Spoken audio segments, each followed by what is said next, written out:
नमस्कार जैन विद्यार्थी मित्र हो, मी अमोल देशमुख स्वागत करतो। राज्य उत्पादन शुल्काविषयी आपल्या हाती एक सगळ्यात मोठा अपडेट लागलेला आहे, एक नवीन GR आलेला आहे। आता यावरून नेमकं जाहिरात कधी येणार आहे?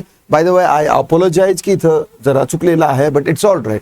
मग आता नेमकं प्रमोशन, नवीन भरती आणि संपूर्ण माहिती असं थंबनेलवर लिहिलेलं आहे, तर याचा नेमका संदर्भ काय आहे आणि आता ही जी राज्य उत्पादन शुल्काची भरती येणार आहे तर ही नेमकं कधी येणार आहे याविषयी डिटेलमध्ये आपण या व्हिडिओमध्ये पाहूया। नंतर पूर्वी आपली ही तलाठी भरतीची जी बॅच आहे तर ती सुरू झालेली आहे, ठीक आहे। मेंटरशिप, स्पेशल मेंटरशिप बॅच आहे। ज्या विद्यार्थ्यांना असं वाटतं की आपलं 2, 4, 5 मार्कांनी मागच्या वेळेस राहिलेलं होतं, यावेळेस ते रिग्रेट नको राहायला।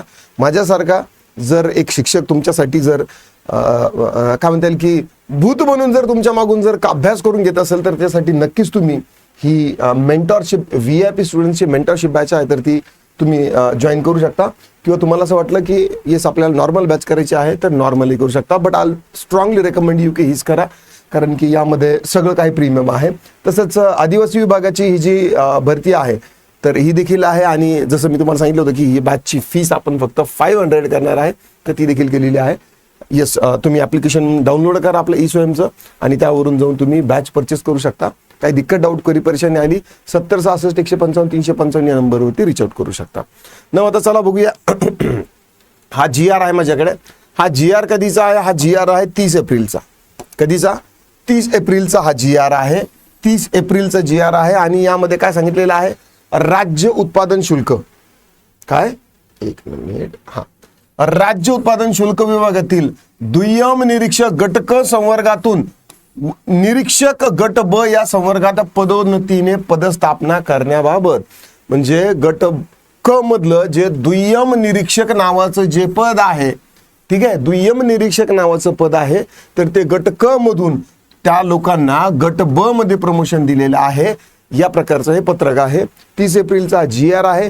यामध्ये कोणकोणते अधिकारी जे दिलेले आहेत त्यांचा जातीचा प्रवर्ग कोणता आहे, त्यांना विभाग कोणता आहे आणि पदस्थापना त्यांना कोणत्या ठिकाणी दिलेली आहे, हा सगळा जो आहे तर हा GR आहे ना। आता GR वरून आपल्याला आता हे तर समजा याचा झाला, कशाचा, की हा प्रमोशनचा झाला। मग प्रमोशन वरून आपल्याला पुढील भरती कधी येऊ शकते हे देखील भाकीत करता येईल, ठीक आहे। मी अगोदर तुम्हाला सांगितलेलं आहे की अगोदर तात्पुरती निवड यादी लागते, नंतर मग अंतिम निवड यादी लागते आणि नंतर मग अशा प्रकारची पदोन्नतीची यादी मिळत असते।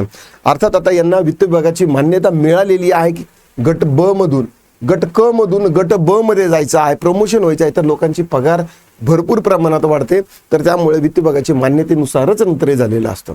नंतर आता ही मान्यता झाली म्हणजे लगेचच जाहिरात येईल असंही नाही, ठीक आहे। आता ही जाहिरात आल्यानंतर परत आकृतीबंध जे आहेत ना तर ते तयार होतो।